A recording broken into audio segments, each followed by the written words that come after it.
ఎయిర్పోర్ట్లో ప్యాకింగ్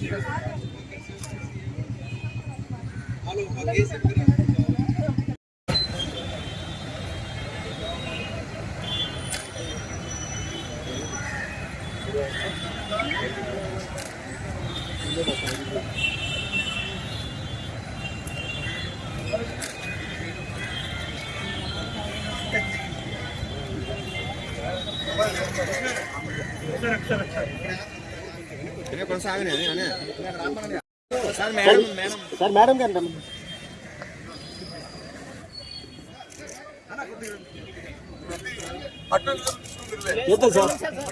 వచ్చండి సార్.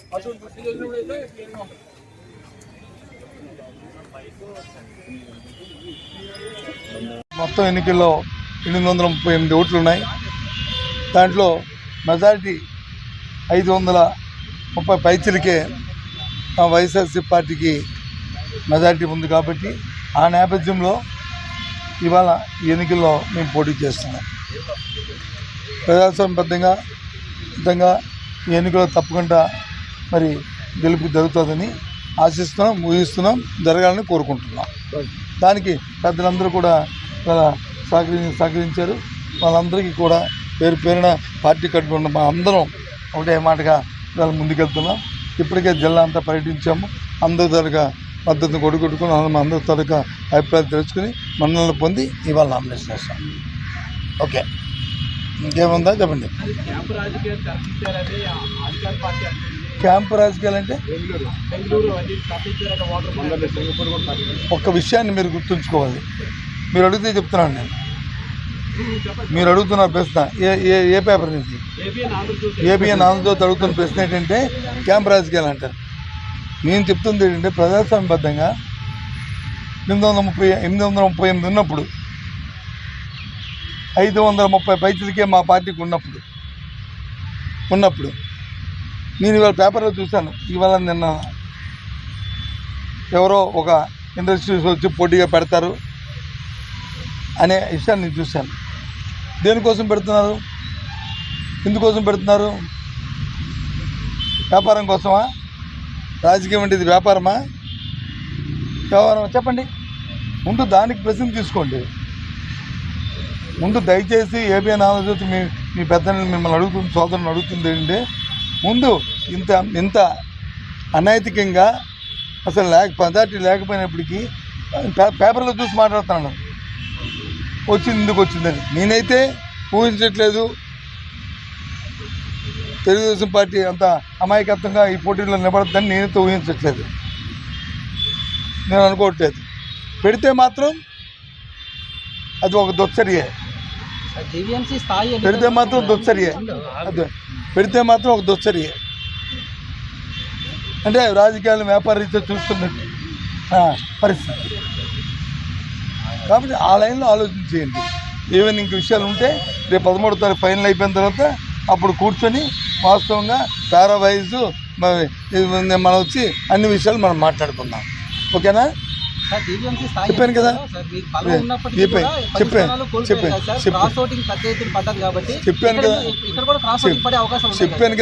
కదా 13 అయిన తర్వాత మన్నీ మాట్లాడుకుందాం. మాట్లాడుకుందాం, వాస్తవాలు ఏంటో మాట్లాడుకుందాం. రాజకీయంగా చేస్తున్నామా, రాజకీయాన్ని వ్యాపార రీత్యా చేస్తున్నామా, ప్రజలకు ఏ సందేశం ఇస్తున్నాము, ప్రజాస్వామ్యానికి ఏ సందేశం ఇస్తున్నాము, ఈ ఉత్తరాంధ్ర ప్రజలకి ఏ విధమైన మెసేజ్ మనం పంపిస్తాము రాజకీయ పార్టీలు అనేది 13 తర్వాత మాట్లాడుతున్నాం. ఇవ్వకూడదు నేను అనలేదే. ఇవ్వకూడదు. దగ్గరలో ఉంటే ఒక 10-20 మంది ఉంటే మారిపోయి 300 మెజార్టీ తేడా ఉన్నప్పుడు వచ్చి ఏ రంగా మారుతారు? నా ఉద్దేశం అది. ఇప్పుడు నీకేం తెలుసో చెప్పండి, ఏ రంగా మారిపోతే చెప్పండి. ఏమి కొన్ని మా పార్టీ మీద మా క్యాండిడేట్ మీద లేదా మా పార్టీ ఎన్నికల్లో గెలకండి ఇండిపెండెంట్ అయితే వాళ్ళ ఇష్టం. వాళ్ళు ఎందుకు వాళ్ళందరూ చక్కగా ఉన్నారు. నేను అందరూ దగ్గర తిరిగాను, అందరి మనసుతో మాట్లాడాను, వ్యక్తిగతంగా మాట్లాడాను. దుస్తులకు దూరంగా ఉందామని దుస్తులకి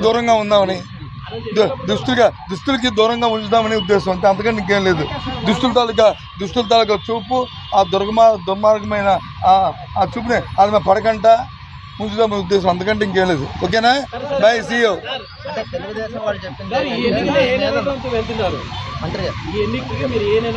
నినాదమ్మా నినాదం ఏంటి? అదే అన్న ఇవాళ నినాదము మాకు మెజార్టీ ఉంది, మేము పోటీ చేస్తున్నాం. మేము ప్రజాస్వామ్యంలో ఇది ఒక ప్రక్రియ కాబట్టి ఆ ప్రక్రియ ప్రకారం మేము పోటీ చేస్తున్నాము. దాన్ని ఎవరైనా ఆమోదించవలసిందే, హర్షించవలసిందే.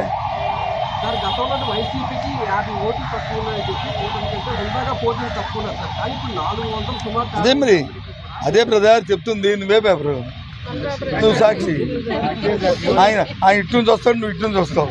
ఆయన ఈస్ట్ నుంచి వస్తాడు, నువ్వు వెస్ట్ నుంచి వస్తావు. అది ఎవరు నేను ఎండి దానికి, నేను ఎండినా నేను ఎండి, నేను ఆంధ్రప్రదేశ్ నీ సొంతం ఏంటి? మరి ఇంకేం అది అది మీరు అందరూ కూడా అందుకే చెప్తాను, నువ్వు ఇటు నుంచి వస్తావు, నువ్వు అటు నుంచి వస్తావు. అది ఎందుకు పెడుతున్నావు అనేది అందుకని అప్రజాస్వామ్యం ఇది పద్ధతి కాదని అని. ఎందుకంటే కొన్ని విలువైన పద్ధతులు ఉండాలి. ఏం దగ్గరికి ఎగురుకుంటే ఏం చేసినా పర్వాలేదు, ఏం లేకుండా ఊరికనే అంటే ప్రతి ఒక్కరికి అలసైపోతుంది. ఇది విలువ రోజు రోజుకి పలచన అయిపోతాం, ప్రజల దగ్గర పలచన అయిపోతాం. పర్వాలేదని ఆ పలచన అవ్వకుండా వ్యక్తిత్వాలు నిలబెట్టుకోవాలనేది నా కోరిక. నేనైతే ఇంకా అనుకుంటున్నాను, అంత ఈజీగా పార్టీ నిర్ణయం తీసుకోదని చెప్పింది, తీసుకుంది అనుకో, ఓకే.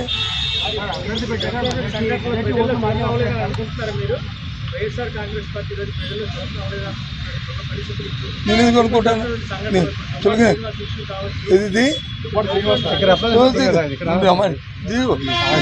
ఇది అంటే బాగోదు కానీ మా దొంగ సత్యనారాయణ గారు ఎక్కడున్నారో, చనిపోయి ఆత్మ ఎక్కడుందో కానీ ఒకదానికి ముడిపెట్టకండి. ఒకదానికి ముడిపెడితే ఇంకెక్కడికి వెళ్ళిపోతుంది. నేను మాట్లాడడం నేను నా స్థాయిలో నేను మాట్లాడడం బాగోదు, ఎక్కడికో వెళ్ళిపోతుంది. నీకు అర్థం, నువ్వు షర్ట్ వేసుకున్నావు, లోన్ ఏమవుతుందో నాకు తెలియదు అనుకుంటావా? నేను షర్ట్ వేసుకున్నాను, నాకేమవుతుందో తెలియదు అనుకుంటున్నావు. అందుకు ఇవన్నీ అప్రస్తుతం. ఇక్కడ వరకు కన్ఫైన్ అవుదాం, ఈ రాజకీయం వరకు కన్ఫైన్ అవుదాం, మిగతా విషయాలు వద్దు. Okay, bye, see you, good luck. మీరు నాయకులేండి, నేను ఎవరు కాదండి. నాకు ఎలాగే నాకు అర్థం అవుతుంది. పుట్టాను, పెరిగాను, ఇక్కడ ఉన్నాను, నా భార్య ఇక్కడ ఉంది, నేను ఇక్కడ ఉన్నాను, నా ఇల్లు ఉంది, నా వాగులు ఉంది, ఆస్తి ఉంది. ఇప్పుడు మరి మిగతా వాళ్ళ సంగతి చూసుకుంటే నేను అసలు ఆడికి వెళ్ళను. నేను ఆడికి వెళ్ళను, నాకు లీస్ట్ బాధరు. కానీ ఎలాగా కంపారిజన్ చేసుకుంటే మిగతా ఆ విషయాన్ని మిగతా వాళ్ళు అడగండి, అప్పుడు నేను అడగండి. అటుంచండి, లేదు మా ఏందో అన్నారు సాక్షి కదా, అటువంటి సాక్షితో రండి, నెక్స్ట్ రండి, ఈస్ట్లో రాకండి. ఓకేనా? Bye, see you, good luck. స్థానిక సంస్థల ఎన్నికల ఫలితాలు రిపీట్ అవుతాయి, కూటమి అంటున్నారు. అంటే ఈ ఎన్నికల్లో కూడా వారి మెజార్టీ వస్తున్నాయి. ఎవరన్నారు? మీ పేరు చెప్పు, నాయకులని చెప్పుకో. నాయకులని చెప్పారు కదా 14వ తారీఖు నాడు ఆయన అడుగు, లేదా నన్ను అడుగు, దాన్ని చెప్తాను. అది అయిపోయిన వరకు నేను